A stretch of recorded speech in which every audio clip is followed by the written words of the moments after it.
So first of all, I just want to welcome Aaron from the Gym Joint, who we're going to be talking today all about Mounjaro, peptides, and also testosterone. Yeah. And steroids mainly, I suppose. Yeah, effectively, yeah. I mean, it's for us personally, the Gym Joint, we're the kind of gym which is a heavy duty gym.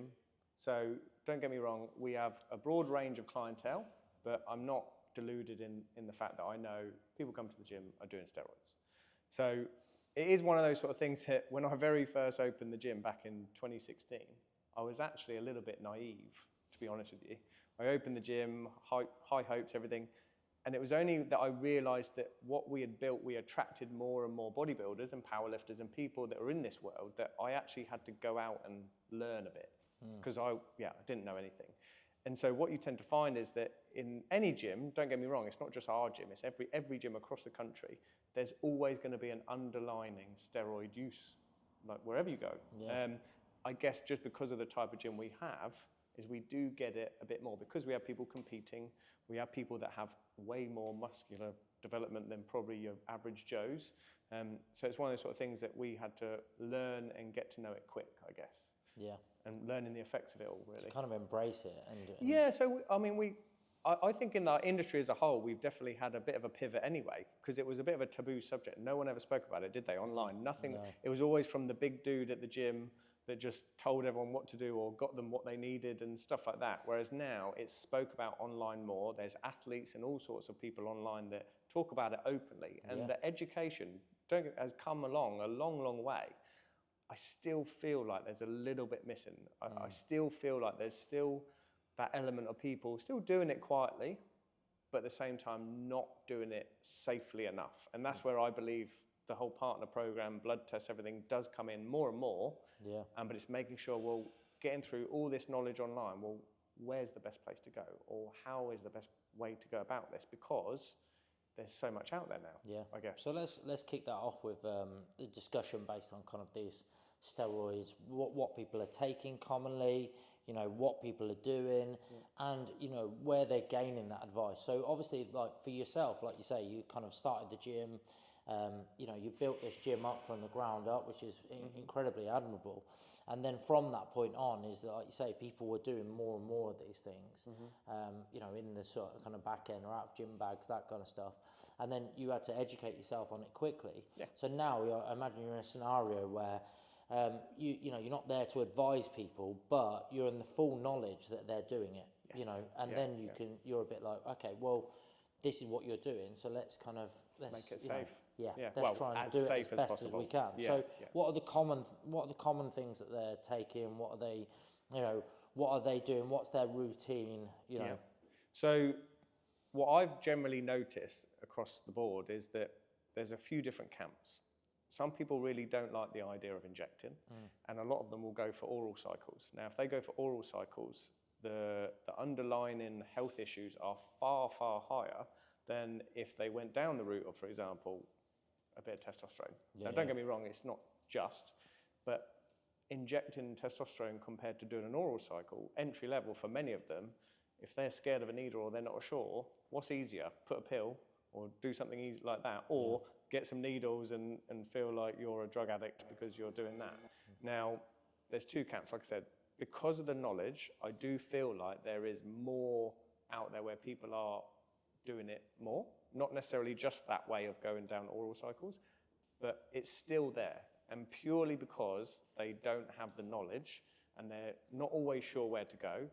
And the biggest problem is they don't know the underlying what's going on with their health.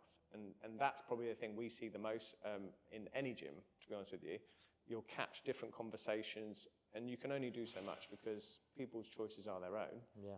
But if we're an ear to listen to, we can't influence what they do, but we can give them an opinion and obviously refer them to true help, doctor's help, from the perspective of like, you should really get that checked. Yeah. So if you've been doing a cycle, if you've been doing an oral, whatever you've been doing, regardless, you should check everything. So check your markers, check your health. So that's quite interesting. So basically, people come into the gym and they'll start training. They'll then see the guy next to them, and he'll be stacked. You know, and you know, like pushing everything under the sun. But then from that point on, what happens is they then go, well, how's he looking so big and I'm not? Yeah. And then this guy next to him says, do you know what? You should really look at taking some enhanced supplementation. Yeah. Oh, what do you mean? Well, like, what have you tried taking any steroids? Oh, no, I've heard there, you know, like, no, it's fine. Look at me. I'm fine. You know, it's no problem. I get loads of gains from it. And then from that perspective, they then start taking it. And like you say, they probably start on orals. Then they'll go to intramuscular, typically. And the key focus of any of those, whether it's orals or any of these injectables, is to get the most anabolic response possible. Now, the big thing is that there's great gains to be had by that, by the fact that, you know, you'll put on muscle mass, you'll feel like a sex god, you know, you'll and then but you know, there's also huge side effects. Yeah. So aggression, highs and lows. Yeah. You will lose gonad function, like, you know, they'll start to get a lot smaller, a lot quicker. And the biggest risk through that is you will see a lot of bodybuilders who hit, let's say, 45 and to 55 or 60 will have some sort of coronary event, so some sort of heart attack. Yeah. So when you're 25, 35, or your clientele is like 35, I suppose they're just, you know, they're at a lower risk because they're like, it's fine, don't worry. But what they're growing with these anabolic, they're basically taking these orals or injectables, which are having this massive anabolic response. They're growing things constantly, you know, they're growing muscle for sure, but they're also growing the fact that they're growing red blood cells, you know, at an exponential rate. And on top of that, they're growing, you know, the organs as well, which can be the heart, you know, and then start to cause certain changes within the heart, which can then cause these problems, like thicker blood pumping through the veins. The main reason why I talk about those side effects is that, like you say, from your situation where you're seeing it within the gym, a lot of these guys don't want to be testing their bloods because they're a bit like, well, I don't need to, you know, I feel great. Like, if anything, I'm healthier than ever. Look at me, I feel, you know. Because they'll feel better. I'm a sex god too. So it's like, whoa, I've got everything. But like you say, it's a slippery slope. So you do see these guys tumble quite quickly. I mean, I think there's a few factors here because we see it more in the younger generation. So we see it a lot in the 20 to 30-year-olds. And what happens is because it's that age, you know, you feel like you're almost invincible. Then when you put a little bit of an assistance in there, you feel even more invincible. So what then, you take it for granted. And you don't know underlying in genes, you don't know underlying in, you know, family history. There's so many factors that when you exasperate it and put this in, you know, you don't know what's going on. If you've had no testing, no checks or anything.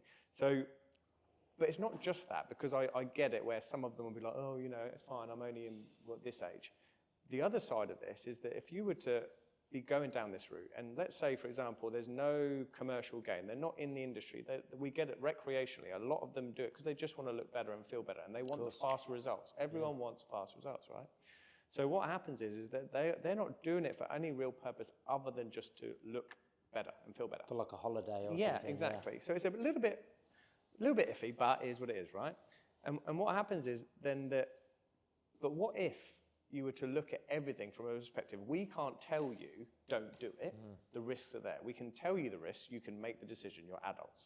But at the same time, would you not want to make your results even better if you're choosing to go down that path? Yeah. So if, for example, you were making sure that everything was in line, like we've talked about this before, of, you know, if your inflammation is not off the Richter scale, you know, if your digestion is better, if your nutrition is good, if your training is good, there's so many different variables that we need to assess, and that actually with a blood test in there makes a difference. So not only looking after your future, but also the actual results you're going to get while enhancing, which is probably, everyone only ever looks at it from the health perspective. And I think that's where it goes wrong a lot, because everyone's trying to tell you what to do, say, no, don't do it, the risks are high. Well, yeah, in theory that's correct, but we can't make them not do it. In my eyes, That's why I had to learn it a lot here, is I accept that people do it. Well, they're never doing it in my building, that's for sure, otherwise they'll get slapped. But if they do it at home and they come and train in my gym because they're on, they're on. So I would rather they are looked after as best they can with us providing anything we can as a service to say, look, you've chosen this path, I can't tell you not to, but why don't you make sure you're doing it in the best possible way for your future and for your progress?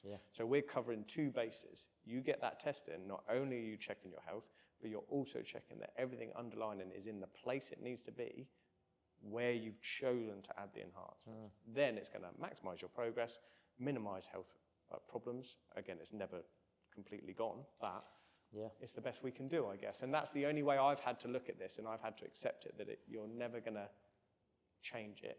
It's always going to be there. So why don't we try and work with it and have an open forum to say, look, if you want to talk about it, if you want to make sure you're getting the most out of it, come and talk to us.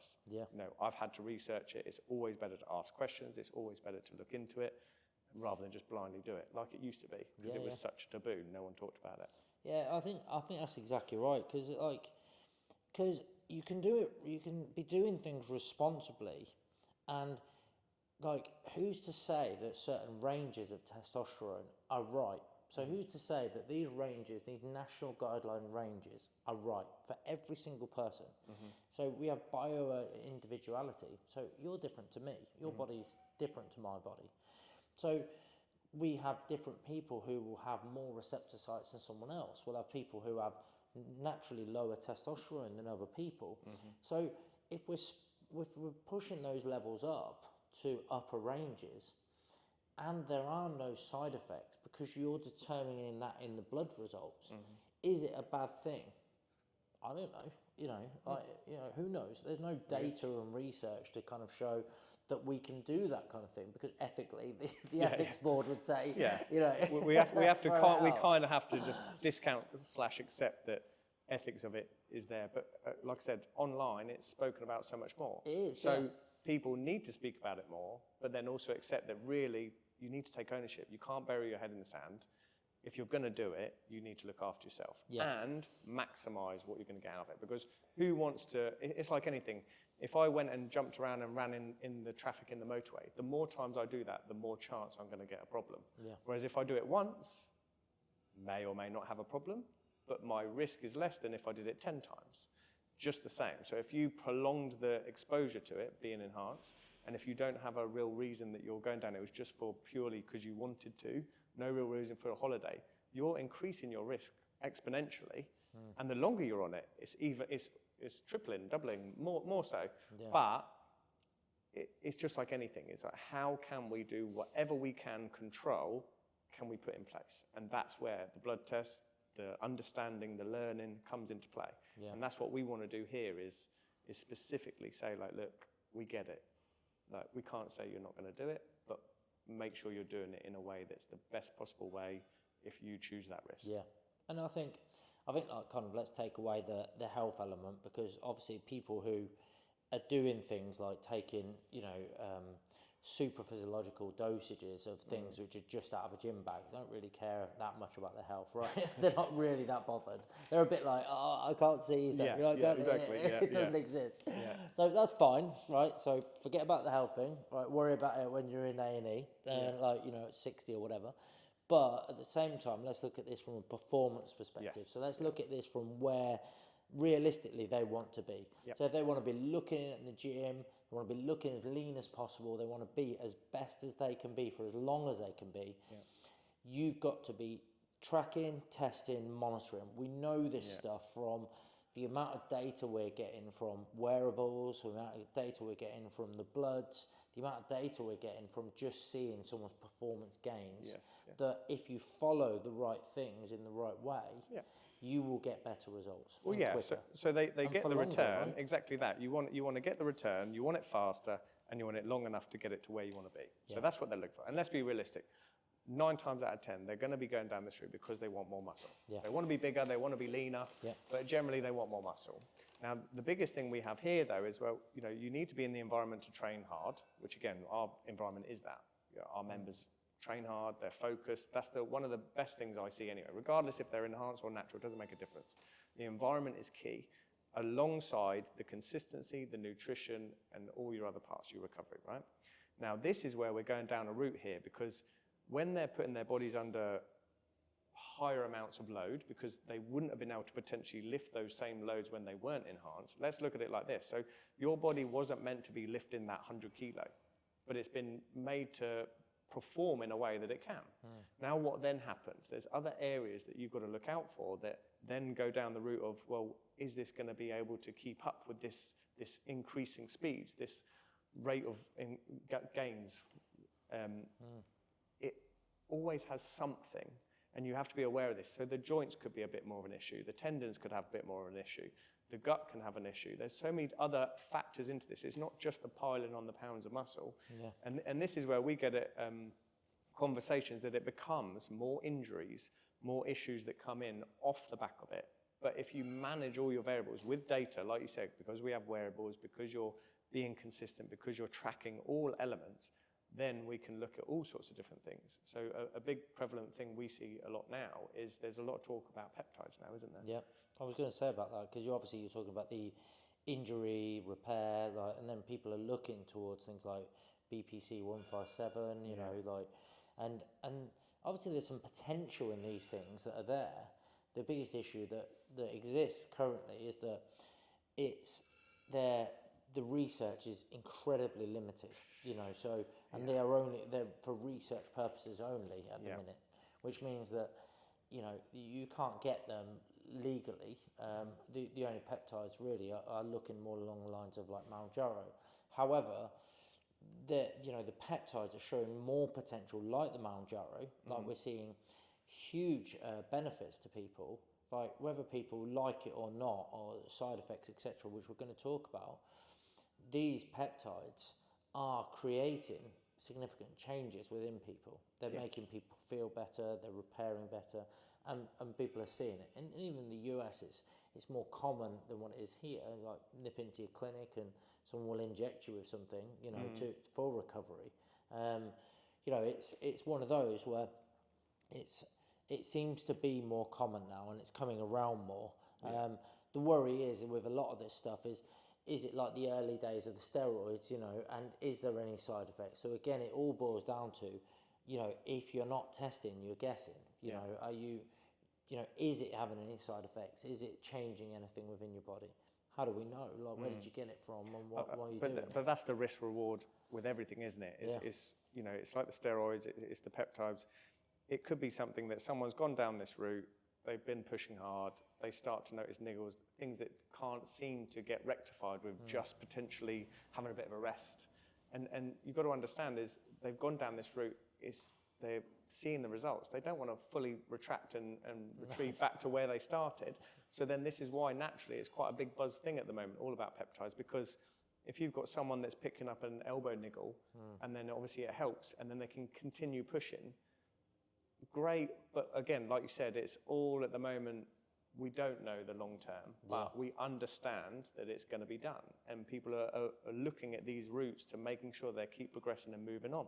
When it boils down to this stuff, like, there is a due diligence process with anything, you know, but there's things which happen within the front line, you know, in terms of, like, you know, there are human guinea pigs, I think, you know, and they don't mind being that, you know, because they're actively doing it, right?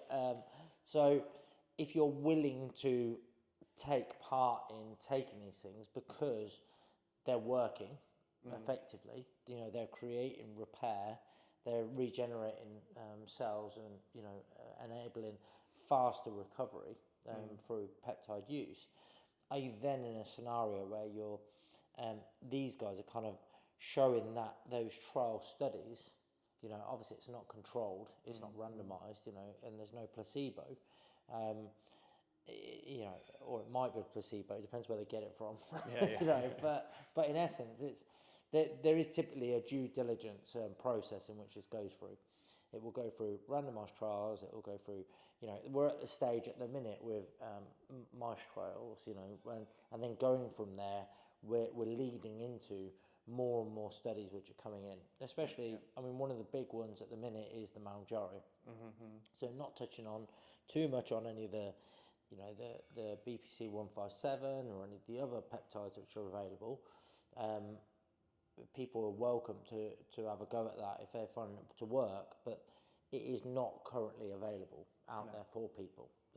Like you have to know someone. you have to know someone. Yeah. But it is what we find is I've seen it firsthand where people have pushed themselves, and it's a hard one because you see these guys. Now, if I see someone that has not got their lifestyle factors, goes out drinking on the weekend, eats crap, half-assed trains, and then they're trying to put either an assistance or like you said, a peptide for a recovery perspective, it's like, well, you're missing the point. Yeah. It's like we do still, though, there is a very positive outlet, though, granted, on the other side of this, where you see people, they're consistent, they don't go out drinking on the weekend. They're all about their sleep and their recovery, their data. They're doing everything as you should from a base level, and it just so happens they're pushing things hard naturally. And so peptides from that perspective, I've seen it in practical, you know, guinea pig term, shall we say, that they've seen great returns from it. So again, it's a really hard one to talk about, and why it probably doesn't get talked about a lot, because on one side, from a medical perspective, you're always going to get the advice that's going to be the underlying, you know, issues of it that you're going to say, well, I'm not going to say you should do it, but on the other side of it, people do it, and we have to understand that people make choices. And like you said, going down the route of the jab, the Mounjaro, we see that more and more, and it's because of predominantly the Amazon culture. Everyone wants something yesterday, effectively. And I think this is becoming more and more of a thing, but the downfall is exactly this. Regardless if it should have been prescribed to them or not, regardless of the ethicness of it, it's more down to the point of, well, are they even doing the basics? So whether it's steroids, peptides, Mounjaro, it doesn't matter, because you can choose any form of assistance that you want in whatever area it is. But if you have not got the basics of what you should be doing without that, then you shouldn't be doing it. End of. I think that's exactly right. It's one of those where people are looking for, right, I'm pushing steroids, right, my muscles are getting bigger, you know, and my body technically can't handle it, my structural body can't handle it, so the ligaments are getting stretched, therefore I'm training harder than I ever did, which means I'm overtraining my body with lower recovery. I'm not sleeping very well because, you know, my hormones are all over the place, and I'm overheating, and then I'm going to a peptide to resolve that, as opposed to actually, are you assessing the body correctly? Are you taking your bloods? Are you identifying what the root causes of the problems are? You know, are you eating well? Are you sleeping well? Have you got that solid foundation? And then, if you take anything on top of that, is it then adding on top of what a really good solid foundation, which is absolutely key. Yeah, you know, I mean, it's definitely taken the commitment to that. If you're going to commit to doing any forms of assistance in any area, that you're also committed to the idea of making sure you're assessing it. So be it before and during, that's a bare minimum in my books. So for example, you should have tested before you implemented it, and you should be testing after it's had long enough to take effect. And obviously with all the other aspects that you're then testing again to check your overall health. And obviously, again, the day-to-day stuff from whatever you've chosen, for example, if we talk about peptides, if it was there for a niggle and it solves it, great. But at the same time, we should also be assessing what's under the hood, so to speak. Are you stretching? Yeah, It's exactly. like, oh no, I wasn't stretching. I just we see used it more injectable instead, you know. I mean, that's what it is. I think we're seeing it more. So let's look at that from, we've talked about steroids and we've talked about peptides, and that's very much in the performance aspect and the whole culture within a gym, especially like ours, where they're pretty serious about their training. They want great results. On the other side of this, we're looking at it, is like where we talk about Mounjaro and we talk about jabs and everything else, all these other assistances in other ways, I think they're getting out there more to the mainstream where people have zero interest in the gym, but they're just looking at it as a way to get results. And, which is scary, right? Which is really scary, I mean, we've had conversation, because don't get me wrong, I've been in this industry pretty much all my working adult life. And one of those things that you get when you have a geographical local business, people come to you and they talk to you about things.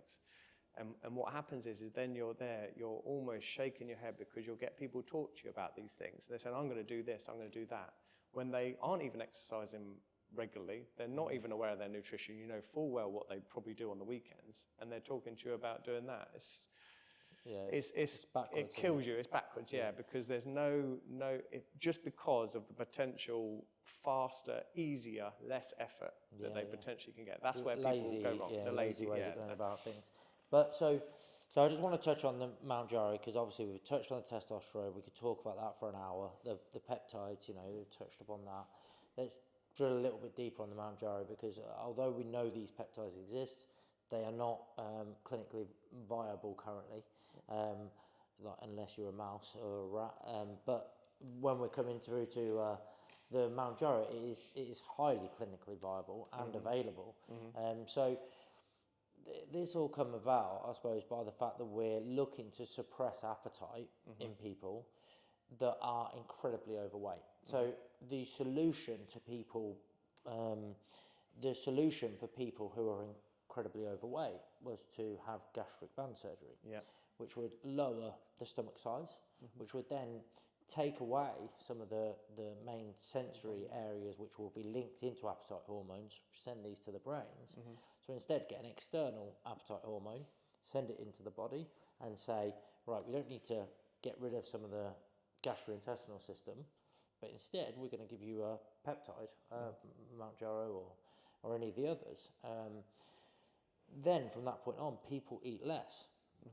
Now, absolutely fine, like incredible. We're actually making people eat less all of a sudden, which is unbelievable. I bet in your industry, the wonder drug, isn't it? Like when would you ever be able to make people eat less? You know, apart from the fasting culture or anything like that. So the biggest issue when it comes to that, which in my head and in terms of a blood perspective, is that if you half your meal, so if I said to you, right, I want you to have steak, vegetables, and I want you to have some good fibres in there, so beans, legumes, some grains or whatever else works. Right, that is now your protein requirement, that's your nutrient requirement, and that's your, omega-3s, your fibres, etc. Great. Now I'm going to cut it in half completely. So from the bloods, it's like, right, now I'm seeing half the iron, half the folic acid, half the, the HDL cholesterol is now dropping. So that is an issue, from that perspective. So like you say, again, we've got this backwards culture of, right, I want to eat less, I want to eat less, I want to eat less, I want to fast, I want to fast, I want to fast. Brilliant. You will live longer. Of course you will, because you're lowering your sugars, you're not eating as much rubbish. But you're not educating yourself or working with people like yourself directly to actually get the finer points, which are, have you tried a green vegetable since you were 12? I think that's where it goes wrong the most, because they don't have the budget in the mainstream NHS or anywhere else where they can support. And as with anything, it's all about the cost of everything. So it's gone up in price, I believe, as well, from a retail perspective. So you've got to think, why would it magically go up that much from a retail? It's because it was getting popular, and obviously it's selling. But realistically, if we wanted this to be a successful thing for everyone that ended up going that route, then they should be educated in the sense of, like you said, what is good nutrients, what is good nutrition? How do you get to being consistent on exercise? Because exercise is important. Because all the numerous other benefits, like you said, for minerals, vitamins, as well as general health overall, from good exercise, nutrition, and lifestyle factors, that needs to be addressed before you just use that. And that's where we're still going wrong here, because great that obviously, especially why it was developed, for those that actually needed to lose weight because of diabetes, etc. But it then, as with anything, isn't it? It's like, oh, look at what they're getting over there. I want some of that. That looks easy. And you know what else, like, halves your meal? Like, either a smaller plate, a smaller spoon, more water, 2 litres of water a day, hydrate yourself, 30 grams of fibre, and adequate protein has been shown within the research consistently to lower your appetite. It's a good point, and we could harp on about this all day long, but what's the key factor here is lack of education. So they don't know that. And so hopefully the more and more this is becoming more and more of a thing, somehow that information needs to get out there, or people need to recognise that if you're going to go down any route, you're not just spending money unnecessarily if you don't know the facts and you don't know how to manage it, because obviously there's life after it as well. You need to continue. You're not going to be on it forever. No. So you need to understand, what do I need to do so I don't revert back to what I did before I was on it? And that's where people need to understand that it's all about, you're investing for a reason. It's just like anything. You invest something to get a return. Yeah. So it needs to not just be in the assistance, it needs to be in the actual education if you don't know the education. And that's where there's not enough, not pressure, but not enough focus on saying that, okay, what do you know? Or even if it was a blooming fact sheet or something with someone that actually went on it. So to help them understand, fiber will help fill you up, making sure you've got adequate protein, make sure you're exercising, all these different things that we actually assume people know, but we don't drill it into them enough to say, well, actually, you shouldn't be doing this unless you're doing that. Yeah. They're just giving it because it's a solution. I think this is it. I think yes, it is like incredible. Like it's a great invention. Like it will help a lot of people, you know, not die young. Brilliant. From like heart disease, diabetes, etc. Fantastic. I think it will help people eat less, lose weight. It's what the world needs in an obesity epidemic that we're seeing. However, like you say, you touched on a good point there is an afterlife to some of this stuff. Yeah. So what it is that what we're typically seeing, or what I typically see, and why these side effects come about, because I want to touch on the side effects. People do this, they go 2.5. Oh, getting good. This is cool. Getting some. I feel all right. Yeah. I'm going to go 5. Oh, more is better. More is better. I love this analogy. Everyone always thinks that. 7.5. Yeah. Now I'm going to go 10. Now they're wondering why, whilst eating a crap diet and living a crap lifestyle, their pancreas is giving out, they're getting side effects. So our stance as GC Biosciences is, whatever you do, it doesn't matter if it's any of these 3 points that we've touched upon, which is steroids or testosterone mainly from a prescription perspective, whether it's peptides from a non-prescription perspective, however people are doing it, or whether you're looking at Mounjaro, you have to do it responsibly on the basis that you have to have the right advice, whether that's someone who's going to coach them effectively on the back end with their diet, their nutrition and their lifestyle, very important. Get the right prescription and the right testing that's available with the right expertise that's surrounded, but then make sure that you have an after plan. So make sure that if you're taking this stuff, like we've spoken to like a lot of doctors about this, and phasing off of it is key effectively, and then making sure that you integrate good lifestyle planning, because people just drop off it and they put the weight back on. Of course they do. Like that's what happens with the body. It works on a circadian rhythm of appetite hormones, just like sleep. If you turn around to me and didn't give me sleep for like 2 days, I'd be sleeping for 2 days straight. You wouldn't see me up in the back cave. I'm down and out, you know, all that time. Exactly the same thing happens with these hormones. Like you take them, the body's natural ones away, because you're replacing them in with excessive amounts. The organs start to fail, of course, if you're overdoing them in certain ways. And also then what happens is they're going to then kick back in. They're going to go up. So our whole thing is that, are you testing your pancreatic enzymes? Are you getting like a pancreas ultrasound? And on the back of that, are you then making sure you've got solid structural advice on the back end to then come off of it, going then from 10, if someone's got to 10, 5.5, 2.5, off completely, and then following a good diet. You know, and hopefully, obviously, keeping what you've achieved at the end of the day. But because you've got the underlining what is needed. The basics. So the take-home point to that sort of thing is, utilize these tools. I think utilize them well, but make sure that you're also getting you're setting the right foundation with this stuff. To me, that's so important. Which is probably the big takeaway of all those 3 that we talked about. It doesn't matter whether you go down those routes. No one can tell you what to do. You are your own person. But like you said, I think the biggest takeaway is make sure the foundations are there, and that you're always making sure you're looking at what you can look at, and be that testing and getting help and where you need it, because it will be a far better investment to do that than it will be to not do it, and then what happens later on that you can't tell yet. Yeah, and you'll fall off a cliff with any of this stuff, whether it's steroids, whether it's peptides, or anything because you've not got that solid foundation.